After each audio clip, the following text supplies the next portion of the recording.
Hi everyone, welcome back to EnviroGeeks. This week I'm joined by the amazing Rachel, Hello.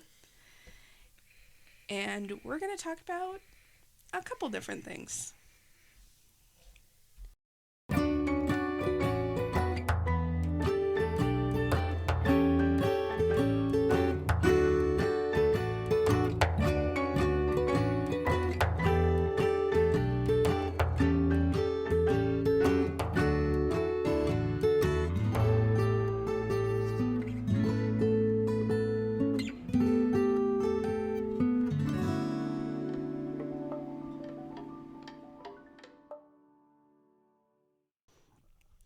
Hi guys, it's Editing Emily coming back in here to remind you that this is the second part of my conversation with Rachel about water conservation and food waste.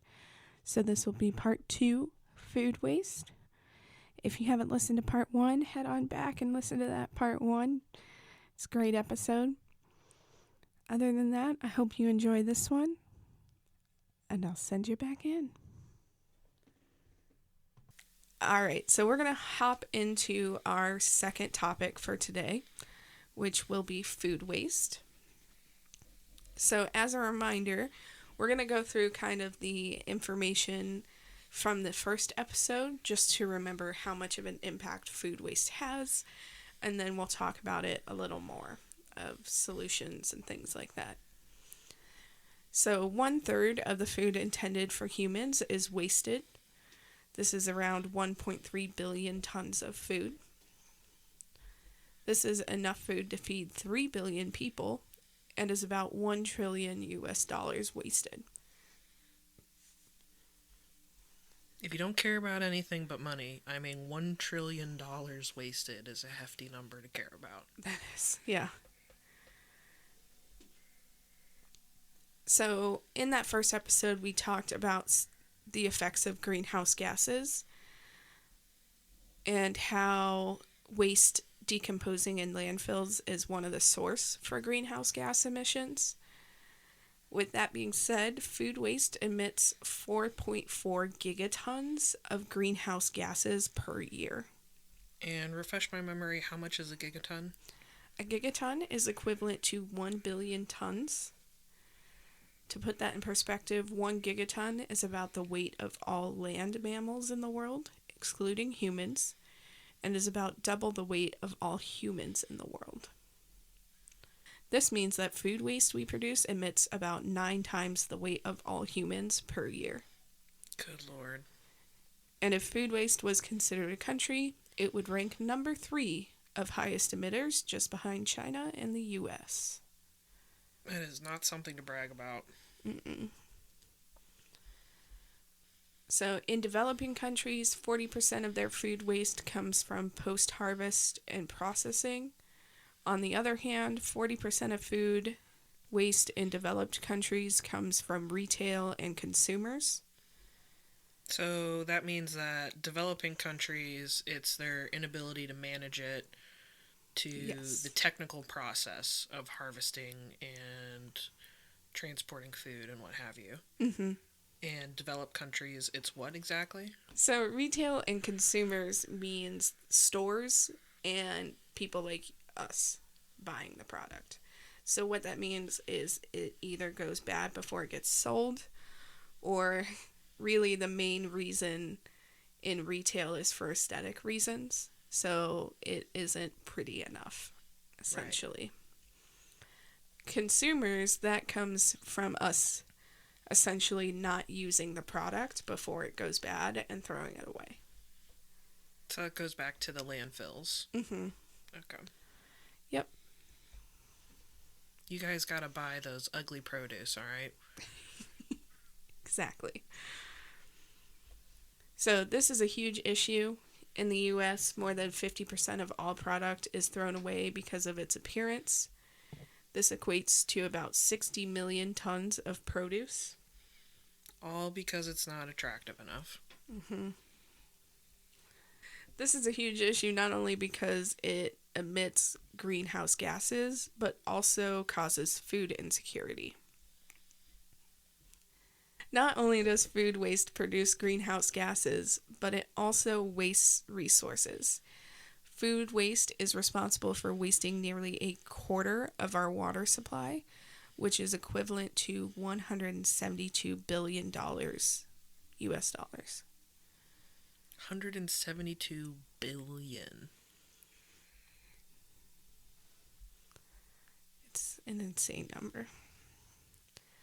The water wasted on uneaten food is enough for 9 billion people to use 200 liters, which is nearly 53 gallons, per person per day. I don't think I could use that much water if I tried. I don't think I could either. Food waste also uses 19% of our fertilizers, 18% of our cropland, and 21% of our landfill volume. An area larger than China is used to grow food that is wasted. So in 2015, the USDA joined with the U.S. Environmental Protective Agency, or EPA, to set a goal to cut our nation's food waste by 50% by the year 2030. And how are we doing towards that goal? I'm going to be real honest. I looked on both the USDA's website and the EPA's website, and I could not find an update. If you guys are listening, you're slacking. Maybe I overlooked it, and if you guys find it, let me know. But I could not find an update on that. You'd think those guys would be on that. Yeah. Apparently they don't have anything to brag about. It might not be going as well as they thought. So to accomplish this, the USDA and EPA have created 2 programs for businesses to help achieve this goal.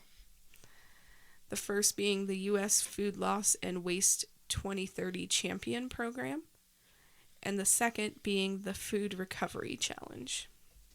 And what are those programs exactly? What does that mean? Yeah, so the U.S. Food Loss and Waste 2030 Champion Program are businesses and organizations that have made a public commitment to reduce food loss and waste in their own operations in the United States by 50% by the year 2030.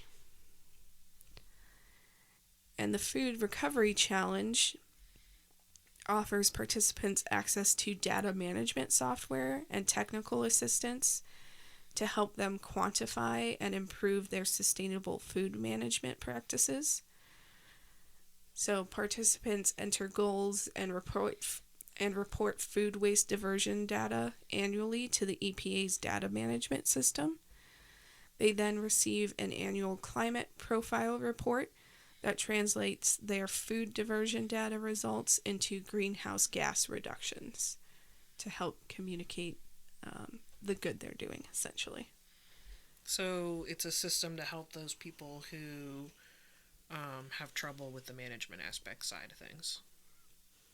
Yes and no. So this is only in the U.S. Where we don't really have much of a problem with that. Yeah, so this is more to help businesses keep track of their food waste. Okay.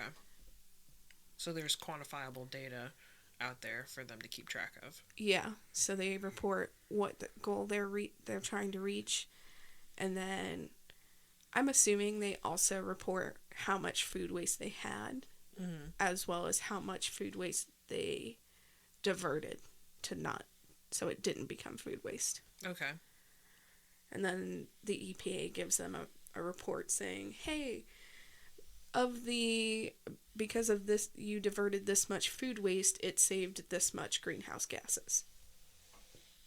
So this would be like, I used to work at Panera, and Panera, at the end of the night, they would donate all of their food to a local food pantry. Is it businesses doing things like that, or is it something different? Absolutely. So it'd be like doing things like that, or maybe better ordering systems where they're not taking in more than they're using, so that it's just getting thrown away. That sort of thing. Okay. So, as consumers, what can we do to reduce our food waste? So one thing we can do is compost your food waste, which we're going to do a full episode on that in the future, because that would be, that's another episode in itself. It's a whole other thing. In how to do that. But essentially, when you're composting, instead of sending it to the landfill, you're turning it into nutrient-rich dirt, which then you can use for your plants or whatever other uses you have for it. Homesteader stuff again. Yeah. Versus sending it to the landfill where it's going to produce those greenhouse gases and take longer to break down. Which there's even systems now that are coming out. I think it's called Loom is the company, where it's a countertop compost, which is not a new thing, but it's an immediate compost. So you fill it up, you press a button, and then in X amount of time, it's dirt. Oh.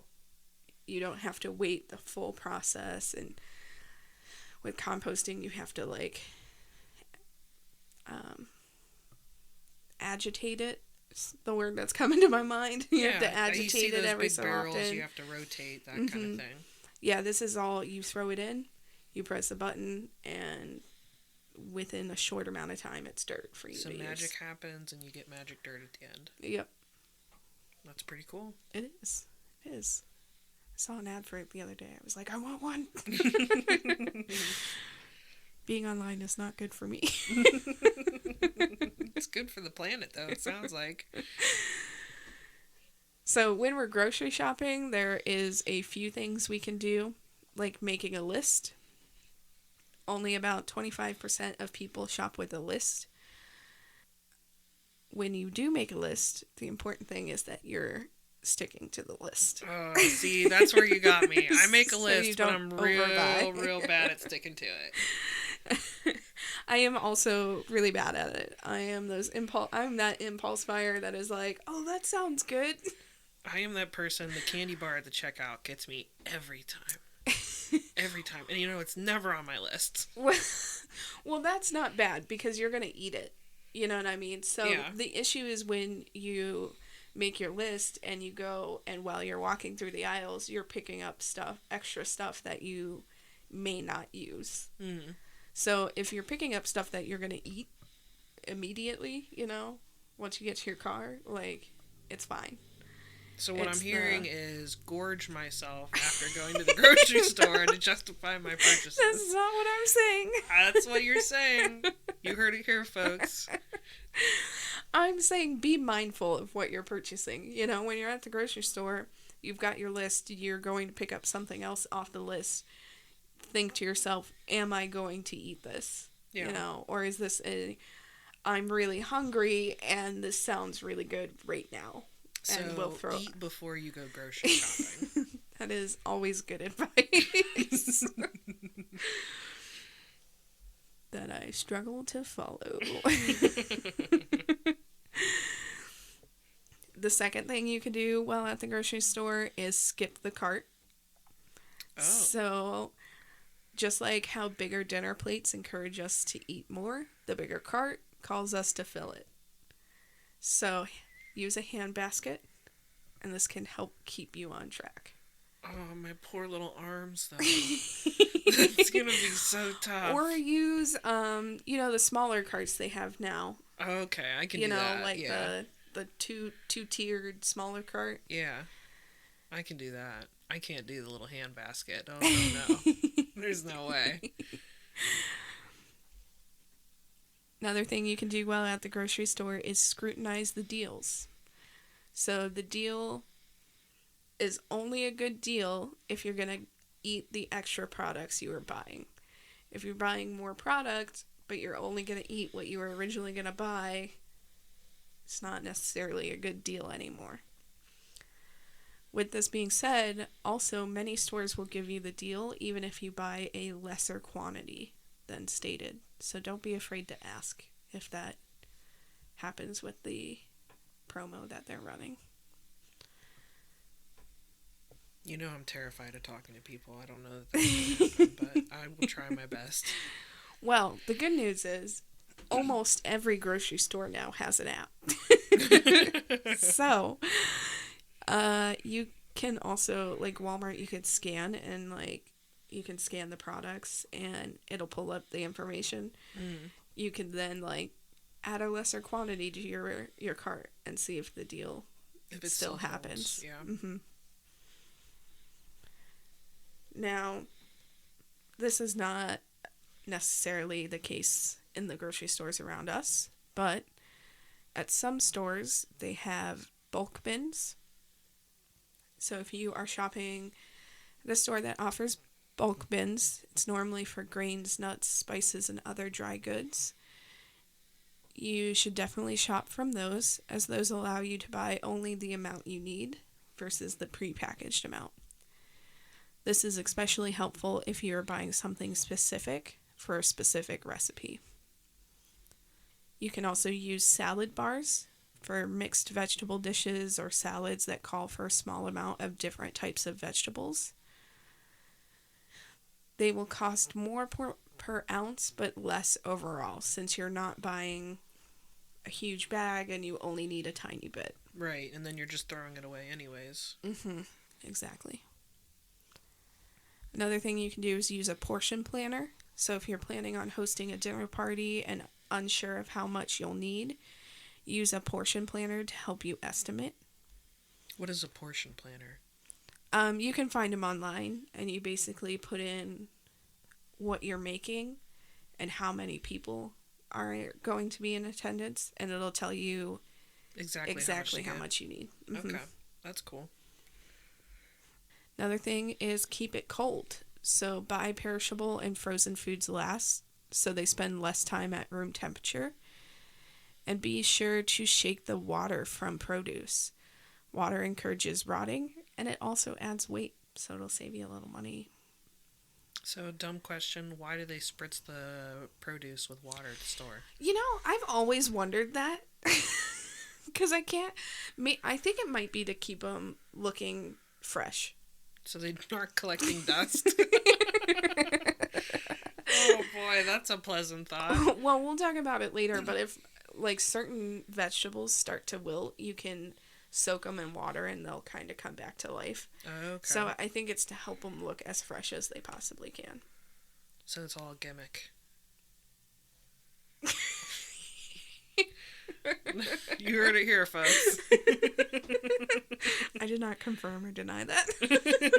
I saw the look in her eyes.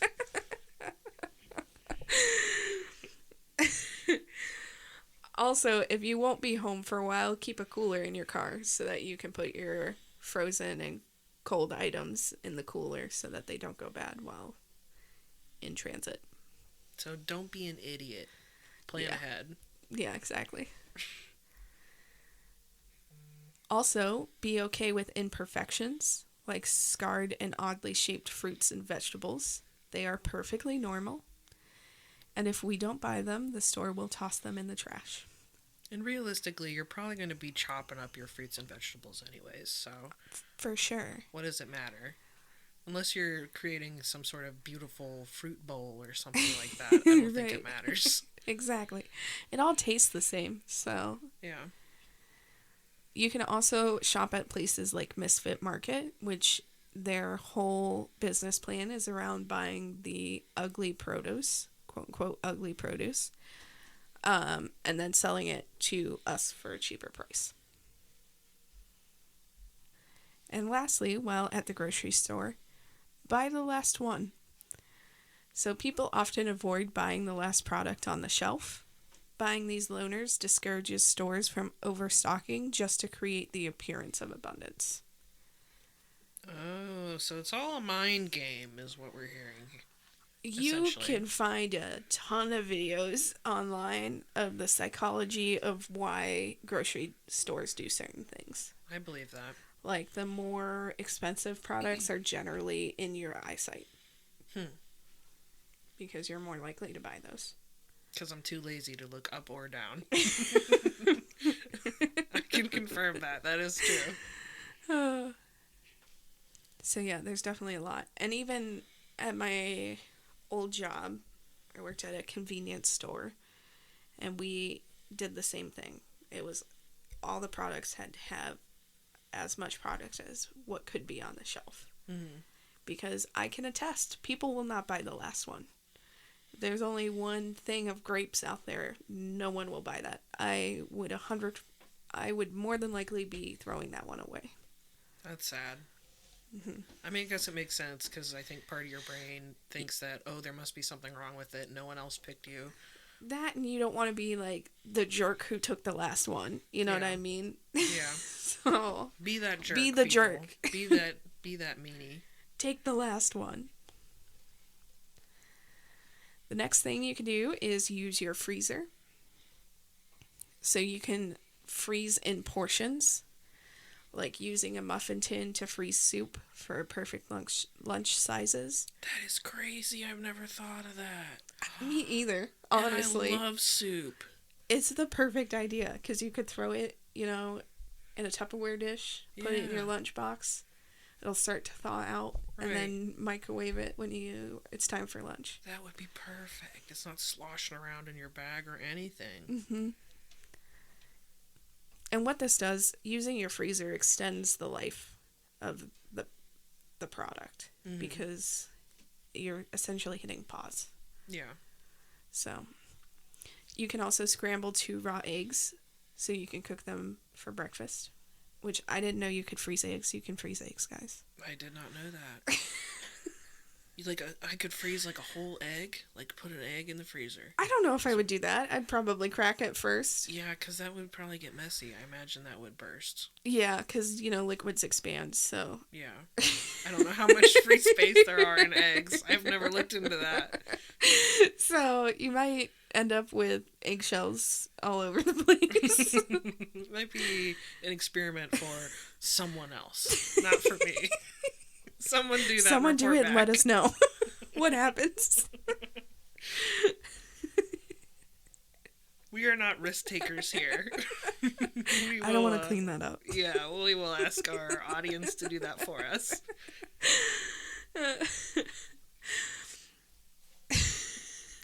Don't listen to me, guys. I'm full of bad ideas. I can only imagine. Like, Mom, Dad, I heard on a podcast we should try to freeze an egg. That's what I learned today. Freeze an egg. A whole egg. Better yet, why not a whole carton? Go big or go home. No, I do not advise that. I do. Go for it. You can do an experiment, but don't overdo it. Don't waste a whole carton of eggs. Oh, I suppose that's true. Don't do that. Don't be wasteful. That's what this whole episode's about. You're assuming it won't work, though. Maybe it'll work fine. It could. It could. Like I said, kids, don't listen to me. We are way off track again. No, but I love it. Okay. When you are freezing your portions, make sure to keep it airtight. So less air means less freezer burn. So wrap your portion before putting it in a bag and then squeeze all the air out of that bag. As we talked about, liquid expands. So if you're going to freeze a liquid, You're learning a lot today. For liquids to expand. So leave about 1/2 inch at the top of the container. If you're going to freeze your fruits and vegetables, a thing you can do is blanch them beforehand. So to blanch your fruits or veggies, you clean your produce, pop it in a pot of boiling water, and then cool it in ice water. And why do we do this? So this will help them keep their color, quality, and vitamin content. I did not know that. I thought boiling it took stuff out of it. Well, you're not, so blanching, you're not boiling it to the point that it's cooked. You're not cooking it. Yeah, you're just popping it in real quick and then you're taking it out. So that's the difference, okay. Mm-hmm. To make this easier for you, I would suggest label and organize so that you're not looking through your freezer being like, what is this? What is this mystery object I have so precariously bagged? And lastly, defrost your foods safely. So you can do this by thawing them overnight in the fridge, in the microwave, or in a bowl of cold water. But do not use warm water or thaw on the kitchen counter. Ooh, I am guilty of that. Definitely the kitchen counter. Very bad about that. It's not the safest option. I wish you guys could have seen the look I got.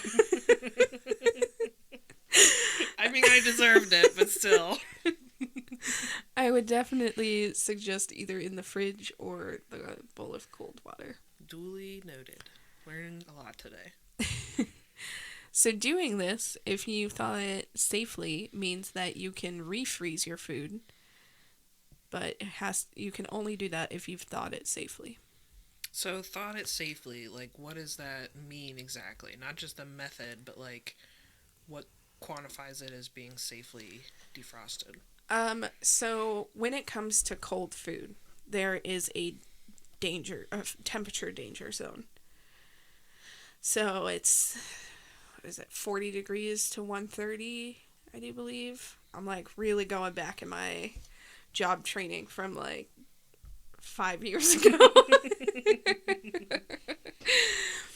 So there's a temperature zone that you want to stay out of. So by just setting it on the counter, you are most definitely in that bad temperature zone.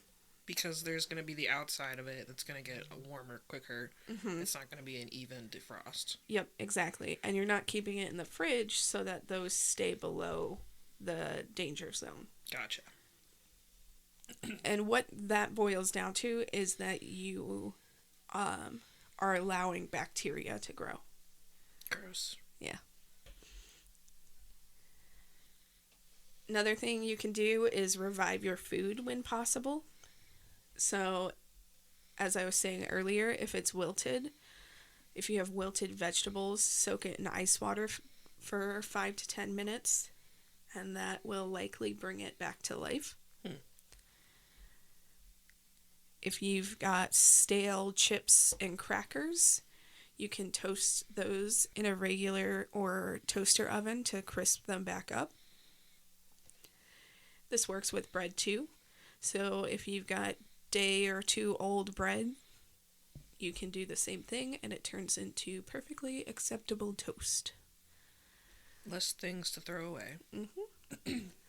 And you can also use those crumbs and small bits at the bottom of a bag of chips or crackers to add a lively crunch when sprinkled over salads. What am I going to give to the dogs, though? If it's being used, it's totally fine. I mean, like, I eat the crumbs at the bottom of the bag. My dogs do that job for me. If you have accidentally oversalted something, you can add vinegar, lemon juice, or brown sugar to fix the problem. Or you can dilute it with water, crushed tomatoes, or unsalted broth. You can also pop a raw peeled potato into the pot of, if it's a soup, into the pot of soup to absorb some of the salt. You can then remove the potato before serving. And then you can even combine that with another boiled potato to make not too salty mashed potatoes. Tasty. Double duty.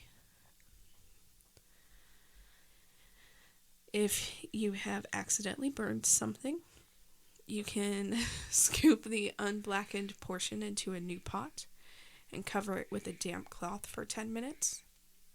This removes much of the burned flavor. And if the dish still tastes unappetizing, you can try adding barbecue, sweet chili, or hot sauce. That is good to know, because as any of you who know me, I burn a lot of stuff. I burn most things, honestly. Now, with that being said, if you have done those two things and it still tastes burnt, I'm not telling you have to eat burnt food. Oh, good. Really dodged a bullet there, guys. The goal is to try and do Salvage things it. better for the environment, Yeah. but not to the detriment of yourself, you know? Yeah. So don't torture yourself by eating burned food, but that could save your burned food. And lastly, if you've overcooked vegetables or dishes that disappoint, they can always be transformed into soups or sauces. So you can toss them in the blender with some soup stock, milk, or cream. You can use broccoli, carrots, cauliflower, potatoes, and even leftover stir fry for this. Like all of a stir fry? Mm-hmm. Really? Well, if you think stir fry is mostly just vegetables. I suppose that's true, yeah. I mean, if you put a protein in there, it might be better to pick out the protein, but it won't hurt it. Alright, so the last thing I want to talk about is product dates. So, the food expiration dates that are labeled on products often have nothing to do with safety and are more related to quality. I did not know that. Mm-hmm. So it is the manufacturer's best guess of when the product is at its peak quality. Many foods are still good to eat days, weeks, or months after those dates, depending on the food. I like that. Best guess. Their best guess of when their product's at peak quality. We don't really know, but we're going to throw this out there. Well, you have to think every product is, not even every product, but every, individual product is going to kind of perform differently. Yeah. So. Makes sense. It's just funny to me. It is funny to me, too. According to one industry study, 90% of us occasionally throw away food too soon, and over half of us do it regularly. That did not go where I thought it was going to go. It got worse. This is all due to a simple misunderstanding about package dates. So we're going to talk about those. So if you see best before on your product, these dates refer to the quality, not food safety. It is the date before which the brand stands by its product, unless it has been left out at warm temperatures. This also includes use by, best if used by, enjoy by, and other similar expressions. So that's basically just like, if it's warranty is not the word I'm looking for, but something like that, that's what they'll stand by it till that date. Yeah. So it has nothing to do with whether or not you can still eat this. It's just it may taste a little different. Yeah. Versus if you ate it right away. Gotcha. Sell-by dates, you can completely ignore these dates. Good to know. That makes it simple. Say no more. Done. They are meant for the store staff to help build quality. They have nothing to do with when the product actually expires. So when you are thinking about your dates, two things. Think of the first section as a freeze-by date. So this, like I said, will expand the life of your food and essentially presses pause, and almost everything can be frozen. Meat, cheese, eggs, bread, unused pasta sauce. List goes on. So if you are looking at your product and you're like, I'm getting kind of close, throw it in the freezer. Because then you're going to get the best quality still when you thaw it out. Now, when you're trying to decide whether or not it's time to pitch your food, trust your senses. Does it look right? Does it smell right? Does it taste right? No? Then it's time to compost it or throw it away. Yes? Then you're safe and you're totally fine to eat it. Until you get sick. Our bodies know, we are adapted to know that, hey, this food is not good anymore, So if you're going to pour yourself a bowl of cereal and you pour some milk in it and you take your first bite and you're like, that that milk tastes a little funny. Don't keep eating it. Just throw it away. A little clumpy. Right. Or as my brother told us a story, his thought was just power through it. Oh, that's dangerous. I'm not telling you to do that. If it's bad, throw it away. But you don't necessarily need to follow the dates on your product. That is good to know. That has been an argument in my house. Can't confirm. I will send you the links if you want. But yeah, so general idea is be mindful of what you're buying. Do what you can to make sure that you're using the food, and if not, you're extending its life as much as you can before throwing it away. But that is all I have for you guys this week. Anything you would like to add before we hop off? Investigate those native plants, guys. That's what we've learned today. Definitely go get some native plants. Maybe some that you can eat to help with your food waste. Who knows? You can get native plants that you can eat. You can find ones that produce berries. There you go. All sorts of cool stuff. Native plants.